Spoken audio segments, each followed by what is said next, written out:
అయినా కానీ ప్రభా మీరు క్షేమాన్ని మాకు దయచేసి మా అందరినీ దీవించి ఆశీర్వదించి మహిమ పొందమని కొద్ది నిమిషాలు నీ వాక్యంలో మేము వెళ్తుండగా సూటిగా మీరు మాతోనే మాట్లాడండి. మమ్మల్ని మీరు దర్శించండి, మా మార్గములను మీరు సరళం చేయండి. నీ కృపకే స్తోత్రాలు, వందనాలు. మమ్మల్ని ప్రేమించి బలపరిచి స్థిరపరిచి కార్యాలు జరిగించమని యేసు నామం రెడీ వేడుకొనిచున్నాం పరమ తండ్రి. Amen, amen, amen. Praise the Lord. దేవునికి మహిమ కలుగునుగాక. హల్లెలూయా. మరొకసారి ఈ రాత్రికాల సమయంలో మీ అందరితో కలిసి రీతిగా మరలా తిరిగి లైవ్స్లో పాల్గొనడానికి ప్రభు ఇచ్చిన ఈ చక్కటి తరుణాన్ని బట్టి ప్రభుని ఎంతగానో స్తుతిస్తున్నాను. సో ఈ రాత్రి ఒక చిన్న అంతరాయం, బట్ అయినా మరి దేవుడు మనందరినీ బలపరిచి ఈ రాత్రి కొద్ది నిమిషాలు ప్రభు సన్నిధిలో గడిపే భాగ్యాన్ని ఇచ్చారు. దేవుని సన్నిధిలో గడుపుట అది ఎంతో ఆశీర్వాదకరం. సో ఆదివారం చాలామంది సెలవు దినం అనుకుంటారు, కానీ ఒక క్రైస్తవుడికి ఆదివారము ప్రభుతో అతి ఎక్కువ సమయాన్ని గడిపే ఒక మంచి రోజు.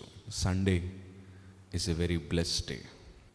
సో ఈ ఆదివారం నాకు తెలిసి మన బిడ్డలందరూ కూడా చాలామంది వారి సర్వీసెస్లో వారు ఉంటారు, బట్ కొద్దిమందిగా మనము ఈ స్థలంలో ఈ లైవ్లో కలిసి ప్రభుని కీర్తించడానికి వచ్చిన ఈ చక్కటి తరుణాన్ని బట్టి ప్రభుకి వేలాది కోట్లాది స్తోత్రాలు. హల్లెలూయా. సో ప్రాముఖ్యంగా మరి రేపటి నుంచి జూమ్ మీటింగ్స్ మేము ప్రారంభిస్తూ ఉన్నాం. సో దానికోసం ప్రార్థన చేయండి.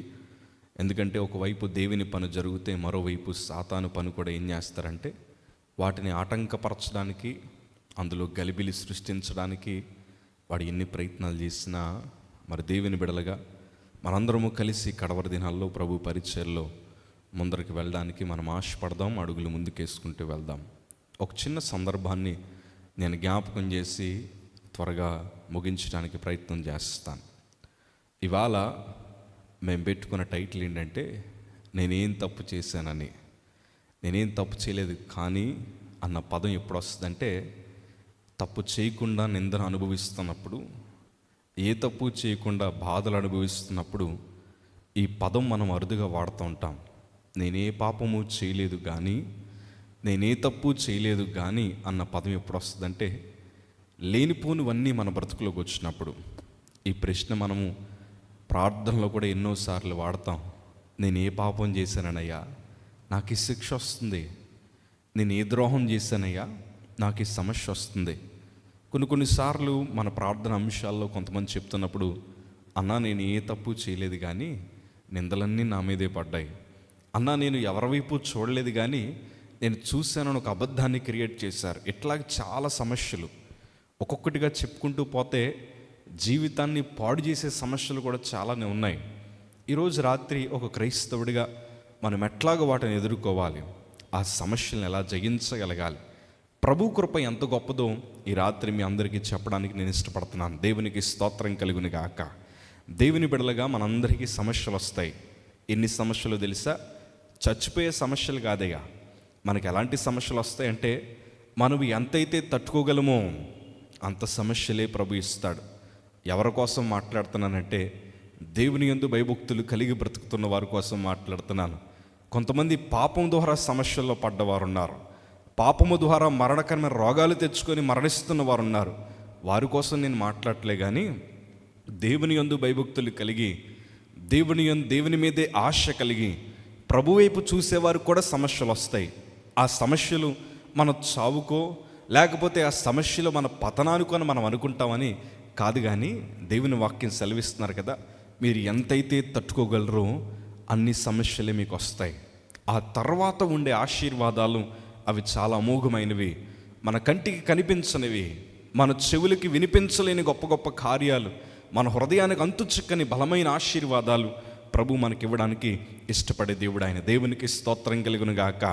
శోధనను జయించుట ఎలాగా అని మనం జ్ఞాపకం చేసుకుంటే కొన్నిసార్లు లేనిపోని నిందలు మన మీద పడినప్పుడు ఆ శోధనను ఎట్లా జయించాలో, ఆ శోధన వెనకాల ఉండే ఆ గొప్ప విజయం ఏంటో నేను జ్ఞాపకం చేసి ముగిస్తాను. అపోస్తుల కార్యములు 16వ అధ్యాయము. అపోస్తుల కార్యములు 16వ అధ్యాయము. ప్రభు లేఖనాలు తెరుద్దాం. అపోస్తుల కార్యములు 16వ అధ్యాయము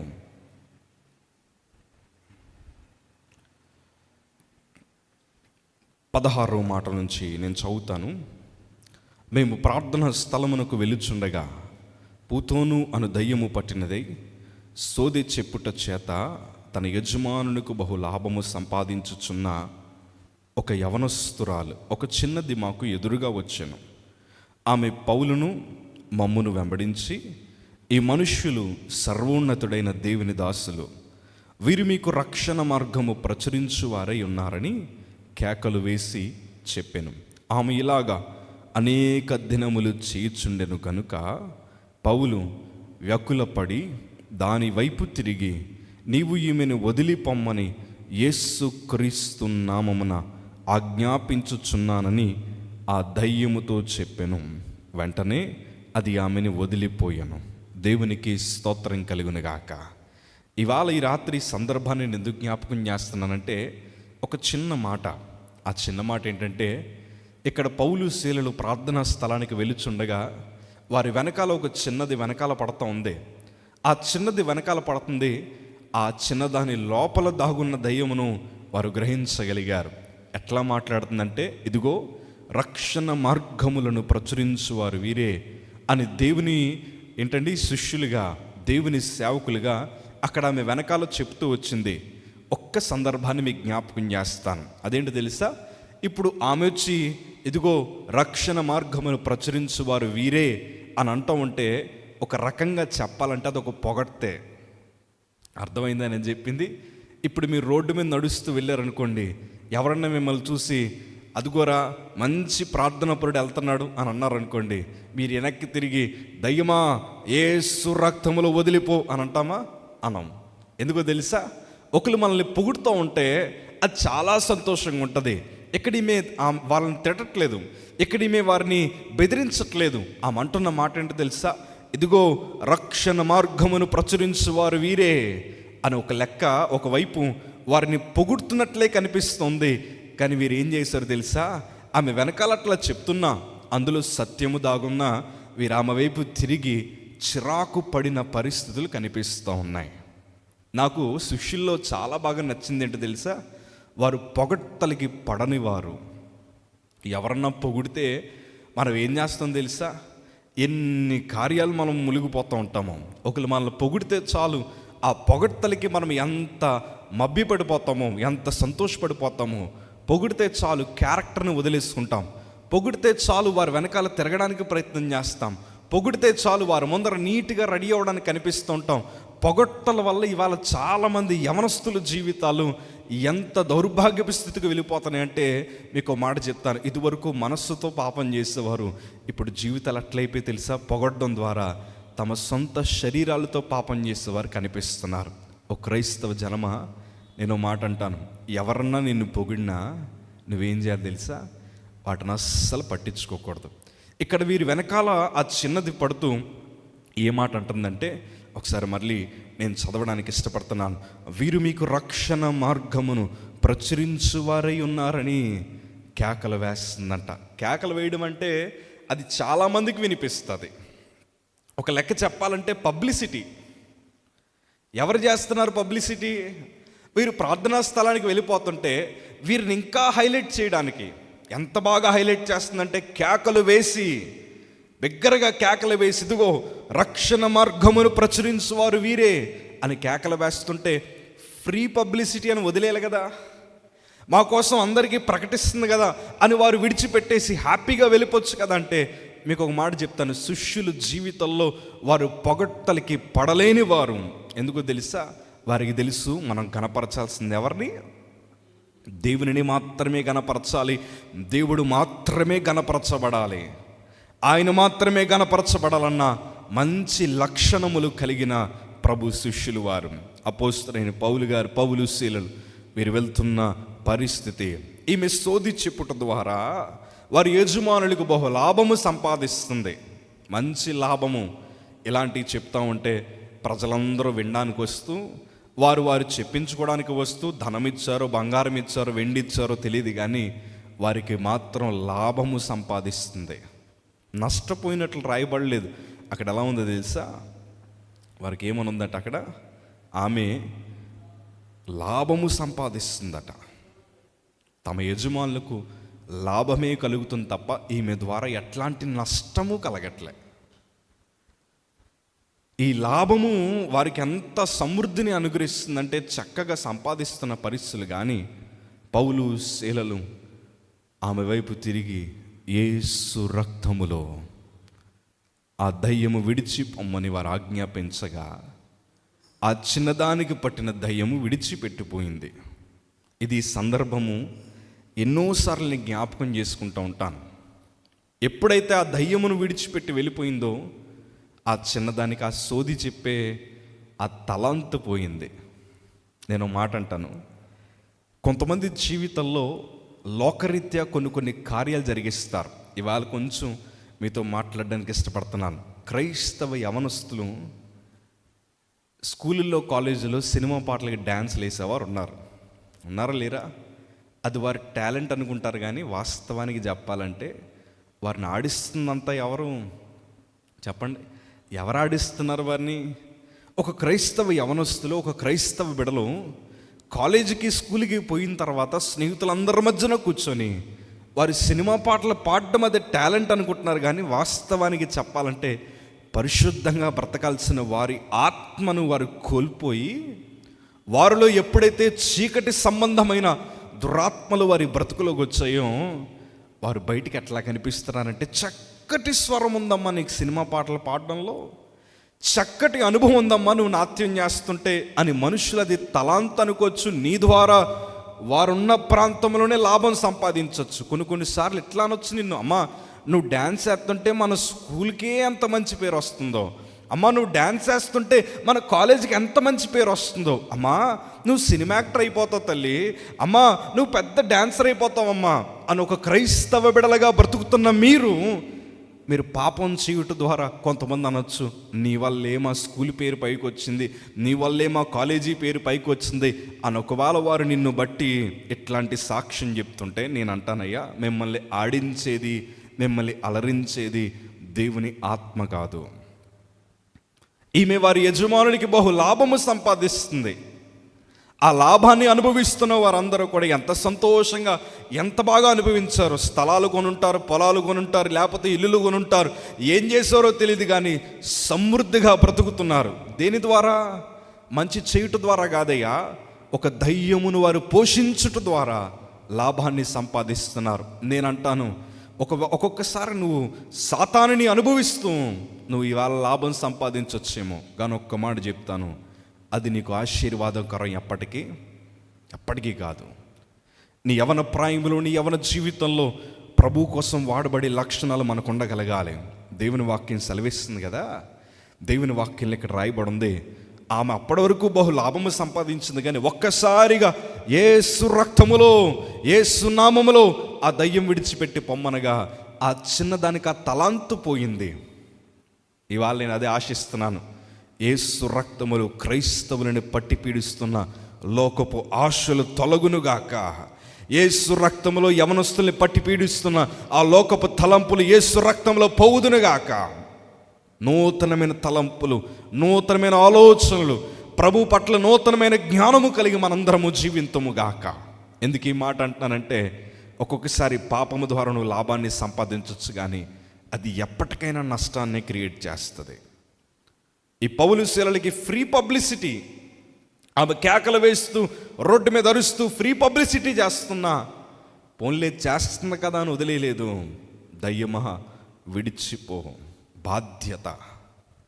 బాధ్యత రెస్పాన్సిబిలిటీ, పొగుడుతుంది కదా అని వదిలేదు.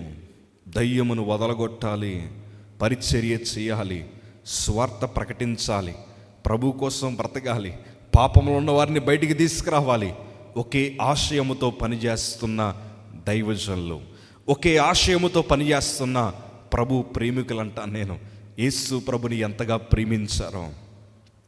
ప్రేమించారో మనకు ముందర అర్థమవుతుందిగా. ఈ యజమానులు ఏం చేశారంటే, సమాజం దగ్గరికి తీసుకెళ్ళి అంటున్నారు, ఇదిగో మనం పాటించలేని కొత్త ఆచారాలు తీసుకొచ్చారు వీరు. ఎప్పుడు నష్టపోయిన తర్వాత ఆ నష్టం ఎందుకు వచ్చిందో వారికి తెలుసు, వారు ఎందుకు నష్టపోతున్నారో వారికి తెలుసు. ఎంతవరకు ఆ సోది చెప్పి లపలప మాట్లాడి ఆ తల్లి ఇప్పుడు మాట్లాడట్లేదు. ఆ చిన్నపిల్ల, ఏమ్మా సోది చెప్పమ్మా, అదిగో వచ్చారు, లైన్లో నిలబడ్డారు. అమ్మా సోది చెప్పమ్మా, అదిగో బంగారపు సంచి తీసుకొచ్చారు. అగో సోది చెప్పమ్మా, వారి బ్రతుకులో ఏదో జరుగుతుందంట అని అంటున్నా కానీ ఈమెకు నోరెప్పట్లేదు. ఏం మాట్లాడలేని పరిస్థితి కనిపిస్తోంది. ఎందుకంటే ఆమె దయ్యమును వదలగొట్టింది. దేవుని శిష్యులుగా పిలువబడుతున్న పౌలు శీలలు, దయ్యం వదిలిపోయింది, ఇంకా మరలా రాలేదు. దేవుని కృపది. చక్కగా ఆమె అలాగ నార్మల్గా కూర్చోంది, ఏ తలాంతు లేదు ఇంకా ఆమెకి. వీళ్ళకి కోపం వచ్చేసింది. దయ్యాన్ని వదలగొట్టడం మంచిదే, దయ్యము నుండి విడిపించబడ్డం మంచిదే. మీకు మాట చెప్తానయ్యా, దేవుని ప్రజలుగా ఇవాళ చాలామంది ఎన్నో బాధలు పడుతున్నారు, ఎన్నో కష్టాలు పడుతున్నారు. ఒక క్రైస్తవుడిగా బ్రతుకుతుంటే మన మీద లేనిపోని నిందలు, ఒక క్రైస్తవుడిగా జీవిస్తుంటే లేనిపోని నిందలు. ఒక తాగుబోతోడు కూడా వచ్చి అంటాడు, ఓ మందిరానికి ఎందుకు వెళ్తున్నావు, మీరందరూ దేశద్రోహులు అంటారు. దేశద్రోహం అంటే చర్చికి వెళ్ళడం కాదు, దేశద్రోహం అంటే యేసు ప్రభువుని నమ్ముకోవడం కాదు, దేశద్రోహం అంటే మందిరానికి వచ్చి పాపములన్నీ ఒప్పుకొని నీతి నిజాయితీగా బ్రతకడం కాదయ్యా. దేశద్రోహం అంటే ఏంటో తెలుసా? దేశాన్ని పాడు చేయడం అంటే ఏంటో తెలుసా అయ్యా? క్యారెక్టర్ లేకుండా జీవించడం, చెడు వ్యసనాలు కలిగి జీవించడం, సమాజానికి ఎందుకు పనికి రాకుండా బ్రతకడం, వారిని వీరిని ఆడిపోసుకుంటూ, వారిని వీరిని తిట్టుకుంటూ, ఆ లీడర్లాగా, ఈ నాయకుడిలాగా, ఆ మతం ఎలాగా, ఈ మతం ఎలాగా, మా వాళ్ళు ఎలాగా, మా కులం ఎలాగా అని వీటితో కొట్టుకు చచ్చిపోతున్నారు. అదే దేశద్రోహం అంటాను నేను. నీతి చేసేవాడు ఎప్పుడు దేశద్రోహం కాదయ్యా. నీతిగా బ్రతకాలని కోరుకున్నాడు ఎప్పుడు దేశద్రోహం కాదయ్యా. నీతిగా బ్రతకాలనుకున్నాడు ఏం కోరుకుంటాడు తెలుసా? నేను బాగుండాలి, నా దేశం బాగుండాలి, నేను బాగుండాలి, నా ప్రజలు బాగుండాలి, నేను బాగుండాలి, నా కుటుంబాలు బాగుండాలని కోరుకుంటారు. అందుకే ఒక క్రైస్తవుడిగా గుండెలు చరుచుకొని ఒకటి గర్వంగా చెప్పగలను, మణిపూర్లో మాకు ఏ చుట్టాలు లేరయ్యా, మణిపూర్లో మాకు ఏ బంధువులు లేరయ్యా. ఆ భాష మాకు తెలీదు, మా భాష వారికి తెలీదు. కానీ అక్కడ సమస్య రాగా ఎక్కడో మారుమూల ప్రాంతమైన మేము ఉపవాసాలు ఉండి ఏం చేసాం? మనమే కాదయ్యా, క్రైస్తవ ప్రపంచమంతా ఒకటై అలా ఆ గ్రామంలో కానీ ఆ పట్టణంలో కానీ ప్రజలందరూ బాగుండాలని ఇక్కడ ఉపవాసాలండి ప్రార్థన చేసాం. క్రైస్తవుడు మనస్సు అది, క్రైస్తవుడు మనస్సు అది. అక్కడ ప్రాణాలు పోతుంటే వాడు క్రిస్టియన్నా, వాడు వేరే మతస్థుడా, లేకపోతే వాడు మనకు చెందినవాడా అని ఆలోచించలేదయ్యా. ఒకటే కోరుకున్నారు, ప్రజలందరూ బాగుండాలయ్యా, ప్రజలందరూ క్షేమంగా ఉండాలయ్యా. ఒక క్రైస్తవుడు మనస్సు అది. ఇక్కడ పౌలు శీలల మనస్సు ఎలా ఉందో తెలుసా? ఆ చిన్నది మంచిగా తన యవన ప్రాయములో చక్కగా బ్రతకాల్సిన ఆమె దయ్యము చేత నింపబడి ఎవరికో లాభాన్ని కలుగు చేస్తుంది. ఆమెకు లాభమేమీ లేదే, ఆమెకి ఏ లాభం కలగలేదు. ఏదో జీతగత్తిగా పనిచేస్తుంది ఏంటో నాకు తెలియదు. కానీ ఆమెకు పోగా ఆమెకు అది ఫీల్ అయింది. అక్కడ ఎవరు ఫీల్ అయ్యారు? యజమానులు ఫీల్ అయ్యారు. ఈమెకే ఫీలింగు లేదు. యజమానుల లాభం పోయిందని చెప్పి యజమానులు లేనిపోని నిందలన్నీ ఎవరి మీద వేస్తున్నారంటే ఒక చిన్న దానిని దయ్యము నుండి విడిపించిన వారి మీద. ఇవాళ నిజంగా సమాజంలో ఇట్లాంటి పరిస్థితులు ఎన్నో జరుగుతున్నాయి. ఎవరన్నా వెళ్ళి మందిరానికి రాయి అంటే ఏ మమ్మల్ని ఎందుకు మార్చేస్తున్నావు అని అంటారు. అదే సినిమాకి వెళ్దామంటే ఏమన్నా అంటారు? ఎప్పుడన్నా ఏమన్నా అంటారండి అట్లాగా? అరే మందిరానికి రా, మందిరానికి వెళ్దాం, ప్రభువుని ఆరాధిద్దాం అంటే అదొక వెటకారంగా, అదొక చాలా ఒక వేరే ఆలోచన కలిగి మాట్లాడుతూ ఉంటారు. కానీ వాస్తవానికి చెప్పాలంటే ప్రభు మందిరము మన హృదయాన్ని మారుస్తుంది, ప్రభు మందిరం మన జీవితాన్ని మారుస్తుంది. దేవుడు ఎంత బలమైన వాడో, దేవుడు ఎంత ఉన్నతమైన కార్యములు జరిగించగలిగిన దేవుడు. ఈరోజు రాత్రి ఈ సందర్భాన్ని మీకు జ్ఞాపకం చేస్తున్నాను. పౌలు శీలల మీద ఒక పెద్ద బాండం కలిగింది. అదేంటో తెలుసా? ఒకసారి చదువుదాం. 21వ మాట చదువుతాను. రోమీలమైన మనము అంగీకరించుటకైనను చేయుటకైనను కూడని ఆచారములు ప్రచురించచ్చు మన పట్టణమును గలిబిలి చెయ్యుచున్నారని చెప్పిరి. ఏం చేస్తున్నారట? గలిబిలి చేస్తున్నారట. ఏం గలిబిలి చేశారయ్యా? డ్రగ్స్ ఏమన్నా అమ్మారు అక్కడ? ఇగో ఈ మద్యపానం బాగోలేదు, క్వాలిటీ మద్యాన్ని మీకు అమ్ముతానయ్యా అని ఏమన్నా అన్నారా? వారు ఏమన్నా గలిబిలి చేశారా? అరే మా పార్టీ ఇది, మీ పార్టీ అది, మేము గెలిస్తే మీరు చచ్చిపోవాలి, మీరు గెలిస్తే మేము చచ్చిపోతాం అని ఏమన్నా కొట్టుకున్నారా? గలిబీలకి దేనికి అర్థం తెలియని ప్రపంచం ఇది. వీళ్ళు ఏమంటున్నారు తెలుసా? అయ్యా, రోమీలమైన మనము అంగీకరించుటకైనను చేయుటకైనను కూడని ఆచారములు ప్రచురించుచు. ఈ విషయాన్ని చెప్పుకుంటూ పోతే చాలా భయంకరమైన నిజాలు బయటకు వస్తాయి. ఒక మాట చెప్తానయ్యా, కూడని ఆచారము, ఆచరించలేని మాట. ఎందుకు ఈ మాట అంటున్నానంటే, చాలామంది ప్రపంచంలో క్రైస్తవ్యాన్ని ఒక వేరే కోణంలో చూస్తూ ఉంటారు. అది వేరే కోణం అంటే దానికోసం వివరిస్తే చాలా సమయం అవుతుంది. కానీ ఈ రాత్రి మీకు ఒక మాట చెప్తాను. క్రైస్తవులుగా వచ్చిన తర్వాత లోకరీత్యా అన్నీ మానేస్తారు. వారు నిజమైన క్రైస్తవులు. కొంతమంది అటు ఇటుగా ఉంటారు కానీ వారి కోసం కాదు. కానీ నిజమైన క్రైస్తవుడు ఏం చేస్తారంటే, గతములో చేసిన పనులేవి ప్రస్తుతం వారు చేయరు. అందుకే అపోస్తలుడైన పౌలు అంటాడు, నేను పూర్వములో దోషకుడును, హింసకుడును, హానికరుడును. మర్డర్లు చేయడం నాకేం కొత్త కాదు అంటున్నాడు ఆయన. అయ్యా, నా గత జీవితంలో నేను అట్లాంటి వాడినో తెలుసా, హింసకుడును, హానికరుడును. అలాంటి వ్యక్తి సమాజం మధ్య నుండి ప్రభు సువార్త చేస్తూ ప్రార్థనా మందిరానికి పోవచ్చుండగా, ప్రార్థన చేసుకోవడానికి వెళ్ళుచుండగా ఒక మంచి పని చేస్తే ఆ మంచి పని వారికి నచ్చలేదయ్యా. మంచి పని వారికి నచ్చలే, లాభం పోయిందని ఇవాళ నేను అంటాను, లేనిపోని నిందలు నీ మీద పడుతున్నా ధైర్యంగా ఉండయ్యా. సమస్తము ఎవరు చూస్తున్నారు? ప్రభువే చూస్తున్నాడు. లేనిపోని అబండాలను మోస్తున్నా ప్రభువే చూస్తున్నాడన్న విషయాన్ని జ్ఞాపకం చేసుకుని ప్రభుకు విడిచిపెట్టే. వీరి మీద లేనిపోని నిందలన్నీ పడుతున్నా అప్పుడు జనసమూహము వారి మీదకి దొమ్మిగా వచ్చెను. మీదడిపోయారట. అసలు వీళ్ళకి సంబంధం ఏంటయ్యా? ఈ జనాలకి సంబంధం ఏంటయ్యా? వీళ్ళు దొమ్మిగా పడ్డవేంటి? అసలు వీరింటికే పోలేదు, వీరిని ఏమీ చేయలేదు కదా. కానీ వీరు దొమ్మిగా పడ్డం ఏంటంటే, ఒకటి చెప్తానండి, ఊరకనే పక్కోడి మీద చేయడం అంటే ఎంత ఇష్టమో. కొంతమందికి అలాగే ఉంటుంది కదా. ఊరికనే ఎవడొకడిని మనం డిస్టర్బ్ చేయాలా, ఊరికనే ఎవడొకడి మీద గొడవకి వెళ్ళాలా, ఊరికనే ఎవరినో ఒకరిని తిట్టాలి. కొంతమంది ఒక్కొక్కసారి గొడవలు చూసారా, ఒకసారి ఏదో యాక్సిడెంట్ అయిందండి. ఎక్కడో యాక్సిడెంట్ అవుతే అక్కడ ఏం జరిగిందంటే, గుద్దుకున్న వాళ్ళు ఇద్దరు బాగానే ఉన్నారు. ఎవరు గుద్దుకున్న వాళ్ళు ఇద్దరు బాగానే ఉన్నారు. ఇంతకీ ఎవరెవరు కొట్టేస్తున్నారు తెలుసా? ఆ పక్కన ఎవడో వచ్చి డబ్బులు ఇస్తావా లేదా అంటున్నాడు. ఇంతకీ వాడు మొహం చూస్తే ఈడెవడు రా అసలు అనుకుంటున్నారు అక్కడ. ఎందుకంటే ఎట్లయిపోయిందంటే వారి పరిస్థితి, ఎట్లయిపోయిందంటే వారి జీవితం, అయ్యా, సంబంధం లేని పరిస్థితుల్లో ఇన్వాల్వ్ అవుతున్న వారు కనిపిస్తున్నారు. దేవునికి స్తోత్రం కలుగును గాక. హల్లెలూయా.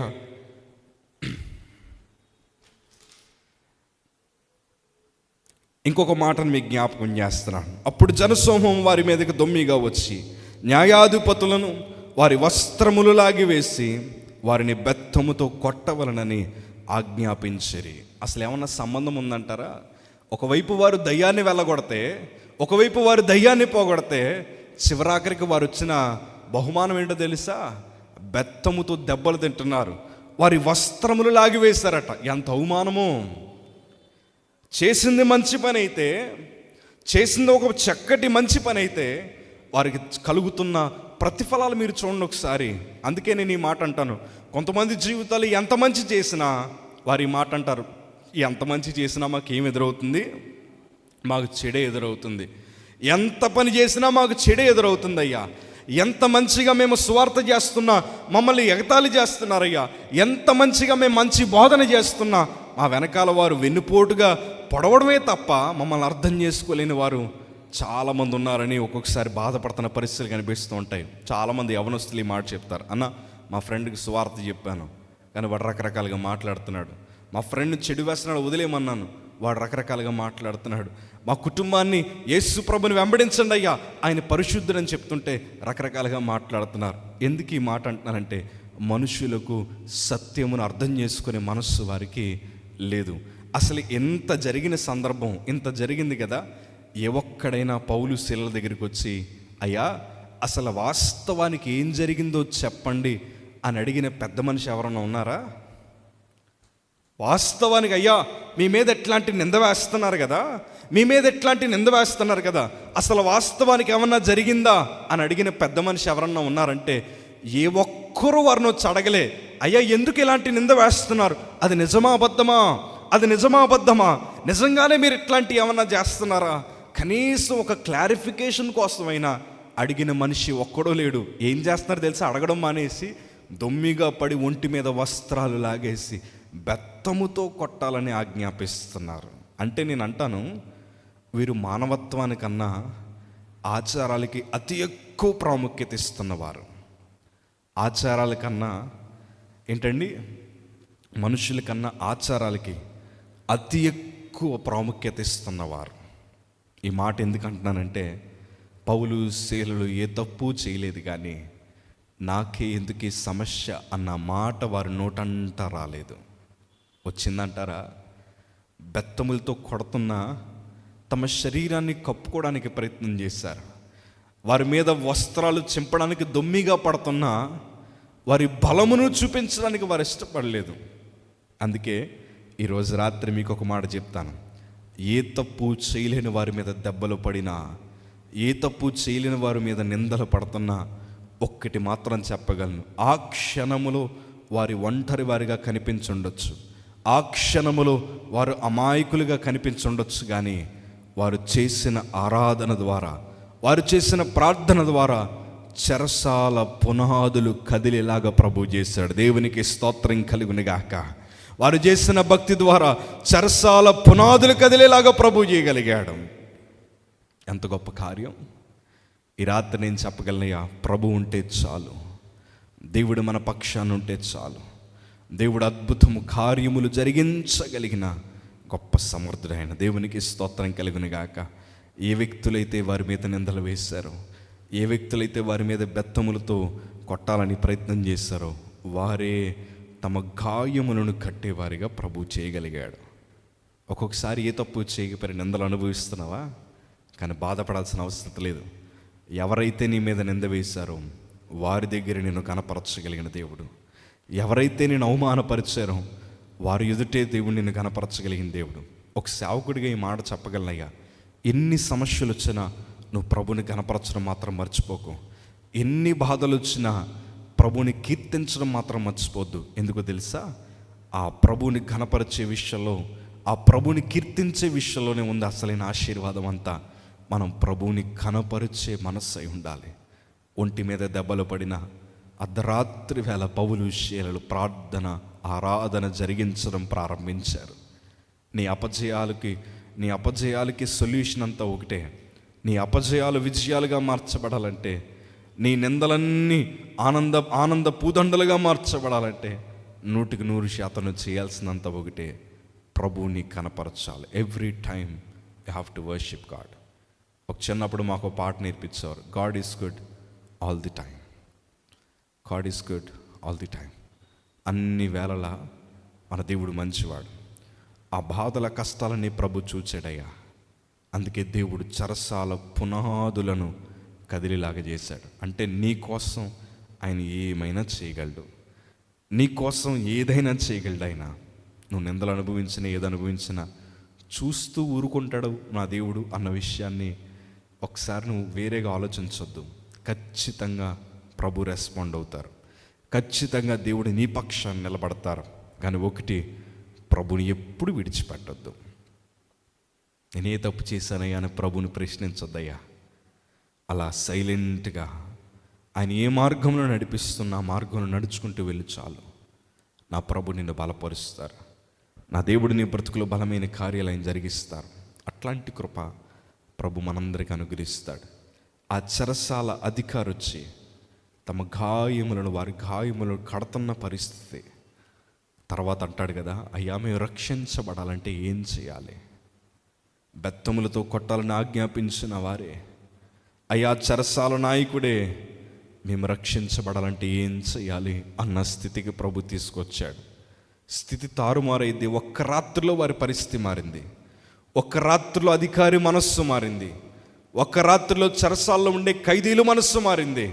నేను అంటాను కదా, ఈ నిందలు అవమానాలు తనని చెరసాల్లోకి తీసుకెళ్ళిన ఆ చెరసాల్లో గొప్ప కార్యం జరిగించిన మహనీయుడు మన దేవుడు. దేవునికి స్తోత్రం కలుగును గాక. ఆ చెరసాలలో ఉండిన ప్రభు వారిని విడిచిపెట్టలేదు. ఒక పర్పస్, దేవుడు ఎక్కడికి పంపించిన ఒక ఉద్దేశం ఉంటుంది. దేవుడు ఎక్కడికి పంపించిన ఒక నిర్ణయం ప్రభు తీసుకుంటూ ఉంటారు. నేను ఒక మాట చెప్తాను, ఇవాళ నువ్వు సమస్యలు అనుభవిస్తున్నావా, బాధలు అనుభవిస్తున్నావా, ఏదో ఒక నిర్ణయం ప్రభు తీసుకున్నాడు నీ పక్షాన. ఏదో ఉద్దేశం ఉంది దాని వెనకాల. నువ్వు పనిచేస్తున్న ఆఫీసులో నీకు చాలా ఒత్తిడి ఉండొచ్చు, నీ స్నేహితుల మధ్యన చాలా ప్రెజర్స్ నీకు ఉండొచ్చు. అయ్యా ఏ తప్పు చేశాను ప్రభా అని అడిగే కన్నా ఈరోజు రాత్రి నువ్వు అడుగు, ఈ సమస్య వెనకాల ఉండే విజయాన్ని నాకు చూపించయ్యా, ఈ బాధలు కష్టాల వెనకాల ఉండే అసలైన అద్భుతాన్ని నాకు చూపించు ప్రభా, నీ కోసం నిలబడతానయ్యా, ఏ స్థితి ఏదైనా నీ కోసం నిలబడతాను ప్రభా అని నువ్వు అడుగులు ముందుకేసుకుంటూ వెళ్ళు.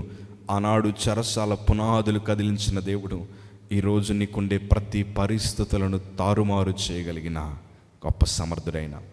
సో చక్కగా ప్రభువులు ఎదగడానికి ప్రయత్నం చేద్దాం. ఏ నిందలు వచ్చినా, ఏ అవమానాలు వచ్చినా ప్రభు ఉన్నాడు అన్న విషయాన్ని జ్ఞాపకం చేసుకొని ప్రభువులు అడుగులు ముందుకేసుకుంటూ వెళ్దాం. దేవుడి కొద్ది మాటలు దీవించి ఆశీర్వదించునుగాక. ఆమేన్, ఆమేన్, ఆమేన్. ప్రార్థన చేసుకుందాం. మహాపరిశుద్ధ కనికరం కలిగిన దేవా, సర్వశక్తిమంతుడా నీకే స్తోత్రాలు. మరొకసారి మేమందరము కలిసి నీ సన్నిధిలో నేను మహిమపరచడానికి మాకు ఇచ్చిన చక్కటి తరుణాన్ని బట్టి నీకు స్తోత్రాలు తండ్రి. మాతో మీరు మాట్లాడండి. నిజమేనయ్యా, చాలామంది ఎన్నో కష్టాలు, ఎన్నో బాధలు వారు అనుభవిస్తున్నారు. లేనిపోని నిందల బాధలు వారు అనుభవిస్తున్నారు. వాటన్నిటిలో మీరు విజయాన్ని సమకూర్చండి అయ్యా. నీ బిడ్డలను బలపరిచి కార్యాలు జరిగించి మహిమ పొందమని, క్షేమాన్ని దయచేయమని యేసు నామమున అడిగి వేడుకొంచున్నాం తండ్రి. ఆమేన్, ఆమేన్. రేపు తెల్లవారుజాము ప్రార్థన ఉంది. సో దయచేసి మీరందరూ పాలిభాగస్తులుగా ఉండాలని ప్రభు పేరట మనవి చేస్తున్నాను. రేపు ఉదయం 5 మన సన్నిధిలో ఉదయపు ఆరాధన జరుగుతుంది. దానంతటికీ కూడా మనందరం పాలిభాగస్తులుగా ఉండి ప్రభుని కనపరుద్దాం, ప్రార్థన చేసుకుందాం. Praise the Lord, praise the lord.